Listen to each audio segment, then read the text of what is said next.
सात रंग में आपका स्वागत है और हम अपनी एक ख़ास पेशकश आज का दौर और प्रेमचंद लेकर आपके सामने फिर से हाजिर हैं। और हमारे साथ हर रोज़ इस कार्यक्रम में कोई ना कोई ऐसी शख्सियत जुड़ती है जिसका साहित्य से, कहानियों से, उपन्यासों से बहुत गहरा नाता रहा है। और आज की हमारी इस कड़ी में जो हमारे मेहमान हैं वो हैं मदन मोहन जी। मदन मोहन जी बेहद वरिष्ठ कहानीकार हैं, साहित्यकार हैं, गोरखपुर में रहते हैं और आज के सामाजिक सांस्कृतिक जो परिदृश्य है आज का, उसको अपनी रचनाओं में बहुत ही गंभीरता से उतारते हैं। मदन मोहन जी का हम स्वागत करते हैं। उन्होंने प्रेमचंद को अपनी नज़र से बहुत गहराई से, बहुत बारीकी से देखा है और उनकी रचनाओं को पढ़ा भी है और आज के संदर्भ में वो उन्हें कैसे देखते हैं ये उनकी ही ज़बान से हम जानने की कोशिश करते हैं, उनसे बात करते हैं। मदन मोहन जी, आपका बहुत बहुत स्वागत है इस कार्यक्रम में। सबसे पहले तो हम आज के संदर्भ में प्रेमचंद की जो प्रासंगिकता है, जो कि हमेशा से इस तरह के सवाल उठते हैं किसी भी कालजयी लेखक के लिए कि वो आज के दौर में कितना प्रासंगिक है, तो हम प्रेमचंद के बारे में भी वहीं से शुरुआत करते हैं। बताइए आप। देखिए, प्रेमचंद की प्रासंगिकता का सवाल ही इस बात का प्रमाण है कि वे आज भी प्रासंगिक बने हुए हैं। एक बड़ी सच्चाई यह भी है कि हिंदी कहानी को अपने आदिकाल में ही प्रेमचंद जैसे मानव मन के कुशल चिथेरे मिले, जिनके कथा साहित्य ने न केवल हिंदी उर्दू में नए युग का सूत्रपात किया, बल्कि अपने विचारों के अभियान से समाज में व्याप्त बुराइयों, कुरीतियों के विरुद्ध भी अच्छा प्रहार किया और जिसने एक नई कल्याणकारी परंपरा की बुनियाद भी रखी। यह हिंदी कहानी की श्रेष्ठता और शक्ति का ही प्रखर प्रमाण है कि जीवन के अनेक घात परिघात को सहते हुए भी उसने प्रेमचंद के महान उद्देश्य और जीवन परंपरा को अक्षुण बनाए रखा। देखिए, तो ये बात तो और विस्तार में जाकर की जा सकती है, लेकिन मैं समझता हूँ कि इतना पर्याप्त है यह कहने के लिए कि प्रेमचंद इसीलिए आज के दौर में प्रासंगिक बने हुए हैं और भविष्य में भी बने रहेंगे, इसमें कोई दो राय नहीं। मदन जी, अगर आज हम उनकी यानी प्रेमचंद की किसी खास कहानी की चर्चा करें जो आपके दिमाग में आती है और आपको बहुत गहरे झकझोरती है और लगता है कि जैसे नहीं, आज के संदर्भ में ये कहानी बेहद प्रासंगिक है और लगता है कि आज की परिस्थितियाँ इसमें कहीं ना कहीं झलक रही हैं, तो कुछ ऐसा याद आता है आपको? देखिए, प्रेमचंद का लेखन बहुत विपुल है। जहाँ तक मुझे जानकारी है, लगभग 400 उनके करीब कहानियाँ उन्होंने लिखी। उनकी जो पूर्ववर्ती कहानियाँ हैं वो थोड़ा आदर्शवाद से बोझी कहानियाँ जरूर हैं, मगर जो उत्तरार्ध की कहानियाँ हैं उसमें नहीं कुछ तो 85 कहानियाँ ऐसी होंगी जो वाइड स्टोन है, मील का पत्थर है और वो काल्पनिक कहानियाँ कही जाती हैं। बहरहाल, सवाल में ये है कि किसी खास कहानी या उपन्यास तो है, उन पर भी चर्चा हो सकती है, लेकिन यहाँ अवसर नहीं है। बट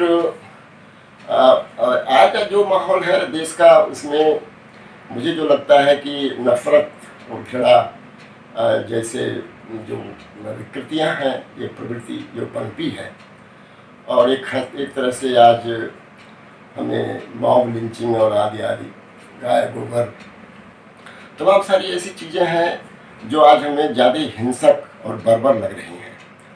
तो मुझे एक कहानी जो याद आ रही है उनकी, उस पर मैं थोड़ी चर्चा करूँगा। वो कहानी है हिंसा परमो धर्म। उसमें जामित नाम का एक युवक है जो बहुत भोला भाला सीधा साधा है और उसके माध्यम से कहानी बुनी जाती है और जैसे जैसे वो अपनी कहानी अपने तंत्र में प्रवेश करती है वैसे जामिद हमको लगता है कि वो आज की जो जनता है उसका वो एक तरह से रूपक बन गया है। तो जामिद के साथ जो हिंदू भक्तों ने या हिंदू संप्रदाय के धार्मिक भक्तों ने जिस तरह का दुर्व्यवहार किया है, उसको लगता है कि वो गांव से, इसीलिए वहाँ से अपने गांव से भागता है और जाता है शहर में। वहाँ शहर में उसको बड़ा अच्छा सा लगता है और वहाँ मंदिर है, मस्जिद है, जश्न है, बड़ी खूबसूरतियाँ हैं वहाँ पर। तो वहाँ पर वो बड़ा प्रसन्न होता है। लेकिन फिर वो किसी एक आदमी को, और बहुत न्यायप्रिय भी है वह, फिर किसी एक आदमी को बचाने के लिए, गरीब आदमी को जो पिट रहा था किसी एक पंडित जी से जो टीका लगाए हुए थे, और उनको बचाने के जुर्म में उसको वहाँ से उसको पीटा जाता है और भाग खड़ा होता है वहाँ से भी। और फिर वो दूसरी जगह जाता है, वो एक मस्जिद के पल्ले पड़ता है और वहाँ भी काजी साहब के लोगों ने उसको खूब पिटाई कर दी, क्योंकि काजी साहब व्यभिचारी थे। तो वो फिर वहाँ से पिट करके भागता है और वो जिस औरत के साथ व्यभिचार की उन्होंने कोशिश की थी, उस औरत को उसके घर पहुँचाने जाता है और वहाँ उसे जा करके वो मांगता है, भाई देखो तुमने बड़ा अच्छा काम किया। उसके पति ने कहा तुमने बड़ा अच्छा काम किया, और उसने कहा नहीं नहीं मुझे कुछ नहीं चाहिए, लेकिन ये ज़रूर है पंडित जी कि भविष्य में किसी गरीब मुसलमान को आप मत मारिए, किसी गरीब आदमी को मत मारिए। ये धर्म जो है, ये धर्म ने हम लोगों को नष्ट कर दिया। तो धर्म को जिस तरह से उन्होंने नकारात्मक ढंग से फोकस किया है, अद्भुत है। ये कहानी आज के संदर्भ में, आज के माहौल में, आज का जो माहौल हमारे देश का है, उसमें हमें अत्यंत प्रासंगिक लगती है। तो मैं तो फिलहाल इसी कहानी की चर्चा कर पाऊँगा, और उपन्यास तो बहुत है, लेकिन उस पर फिर कभी। वो जो दौर था जब प्रेमचंद हुआ करते थे, लिखा करते थे, 1910 से लेके 1930 के दशक का जो दौर था, उसमें स्थितियाँ काफ़ी अलग थी। आज़ादी का आंदोलन था, देश में जो हालात थे वो एकदम अलग थे। उस दौरान जो लेखन होता था उसका जो एक मिशन था, और आज के दौर में जो लेखन हो रहा है, उस बीच में आप क्या फ़र्क महसूस करते हैं, और इसमें प्रेमचंद को कहाँ पाते हैं?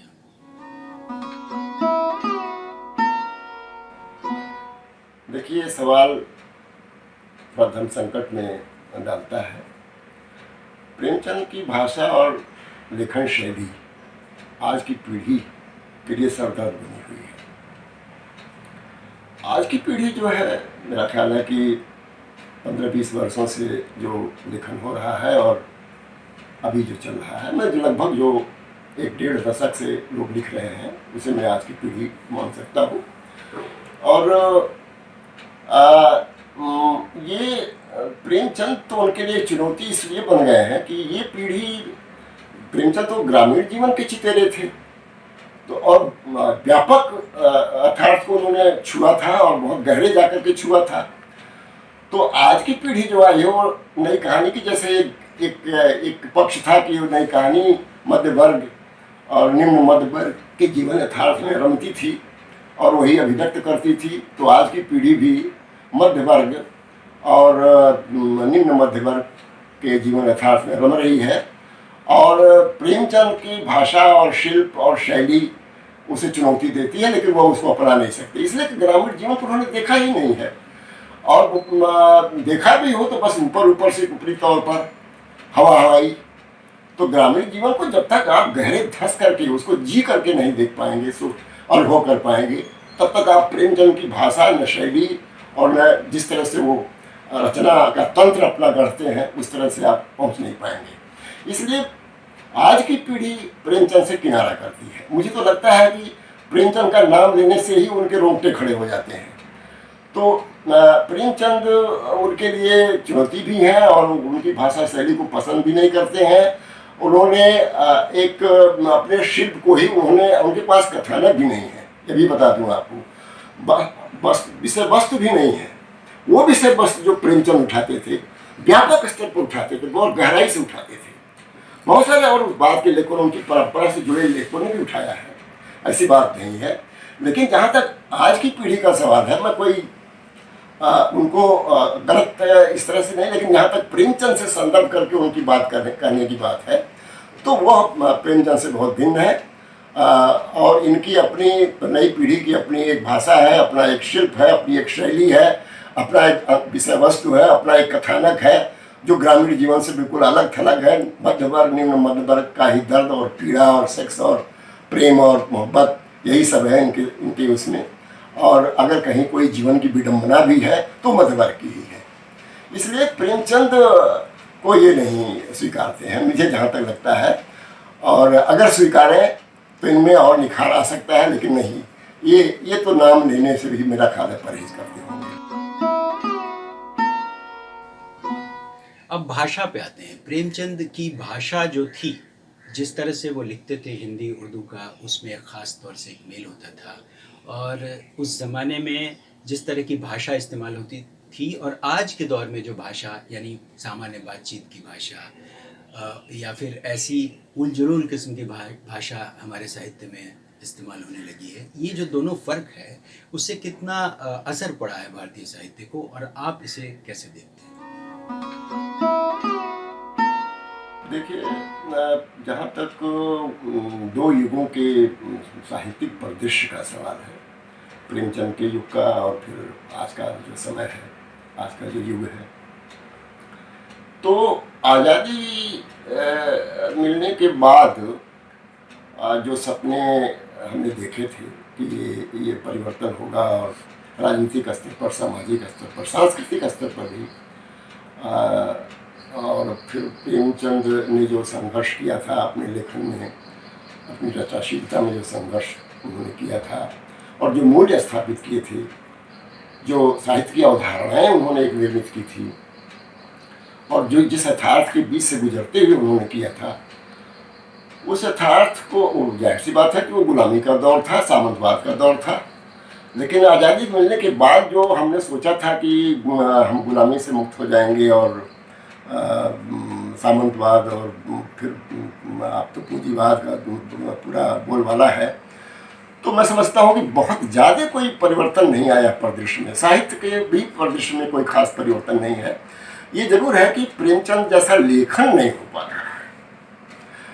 चुनौतियाँ वही हैं जो प्रेमचंद के समय में चुनौतियाँ थी, वही चुनौतियाँ अभी भी हैं, और यथार्थ भी बहुत ज़्यादा परिवर्तित नहीं हुआ है। पूंजीवाद का अपना रंग है, वो दिखा रहा है, फांसीवाद का अपना रंग है, वो दिखा रहा है, सांप्रदायिकता का अपना रंग है, वो दिखा रहा है, नफरत और घृणा आ रही है, प्रेम और मोहब्बत नष्ट और मूल्य नष्ट हो रहे हैं, मूल्य हाशिए पर जा रहे हैं।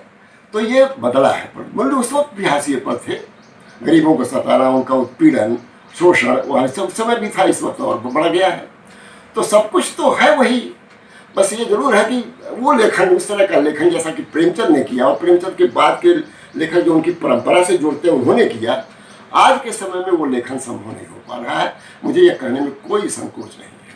इसलिए परिदृश्य बहुत ज़्यादा नहीं बदलने के बावजूद भी और चुनौती उससे भी बड़ी हो जाने के बाद भी उस तरह का साहित्यिक परिदृश्य, यानी लेखन का, साहित्यिक लेखन का परिदृश्य फिलहाल बहुत ज़्यादा हमें आशावान नहीं दिखाई देता है।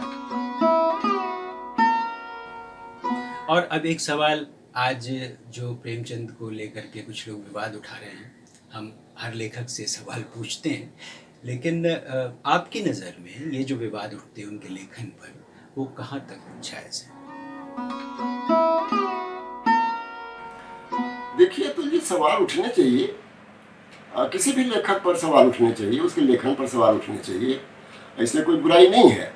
लेकिन देखना ये होता है कि सवाल कितने जेन्युइन है और उस लेखक की जो उसे लेखन की जो ऊंचाई है या उसकी गरिमा जो है और जो उदात्तता है, उसमें उसके बरक्स जो सवाल उठ रहे हैं या उनका जिन्होंने विरोध किया है, मुझे जहाँ तक याद आ रहा है कि दलित समाज का एक विंग, दलित साहित्य समाज का, उन्होंने दलित साहित्य जिस जो लोग लिख रहे थे, उनका एक वर्ग, एक कोई ग्रुप ने रंगभूमि जलाया था और बहुत सारे लोगों ने विरोध भी किया था। नाम मैं नहीं लेना चाहता, लेकिन ये इस विरोध का भी जबरदस्त विरोध हुआ और उसी दलित साहित्य के समाज से, जो दलित साहित्य लिख रहे थे, उन्हीं के एक ग्रुप से और बड़े ग्रुप से उस विरोध का भी विरोध हुआ। मैं नहीं समझता कि हिंदी साहित्य का कोई लेखक यह दुस्साहस करेगा कि प्रेमचंद कि प्रासंगिकता या उनकी अनिवार्यता या उनके उनके साहित्य का विरोध करने का दुस्साहस कर पाएगा, ऐसा दुस्साहस नहीं करेगा। हिंदी साहित्य लेखन का कोई ऐसा बंदा नहीं है। हाँ, दलित समाज के कुछ लोगों ने किया जरूर था, लेकिन मैं समझता हूँ ये बिल्कुल अनुचित है। पहले तो आप किसी बड़ी लकीर के पैरेलल आप कोई बड़ी उसी बराबर लकीर खींच दीजिए, उससे बड़ी लकीर खींचिए, तब तो आप आइए उस स्तर का विरोध करिए। किसी के उपन्यास को या किसी की कहानी को जलाना, ये तो बहुत ही अश्लील और बहुत ही अभद्र, क्या कहिए, हिंसक कार्रवाई है। इसलिए मैं समझता हूँ कि बिल्कुल अनुचित है और इसकी जितनी घोर निंदा की जाए कम है।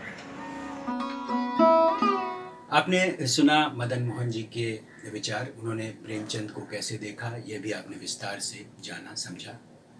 हमारी अगली पेशकश में फिर कोई ना कोई शख्सियत हमारे साथ होगी जो अपनी नज़र में प्रेमचंद को कैसे देखती है, ये हम आपको दिखाने की, बताने की कोशिश करेंगे अपने इस खास कार्यक्रम आज का दौर और प्रेमचंद में। इस बार के लिए फ़िलहाल इतना ही। चलते चलते आपसे ये निवेदन कि सादरन को सब्सक्राइब करें, इसे आप इसके बेल आइकॉन को दबाएं ताकि आपके पास हमारी सूचनाएं पहुंचती रहें, और अपने कमेंट हमें बताएं, अपने विचार हमें बताएं, ताकि हम अपने कार्यक्रमों को और बेहतर कर सकें। तब तक के लिए नमस्कार।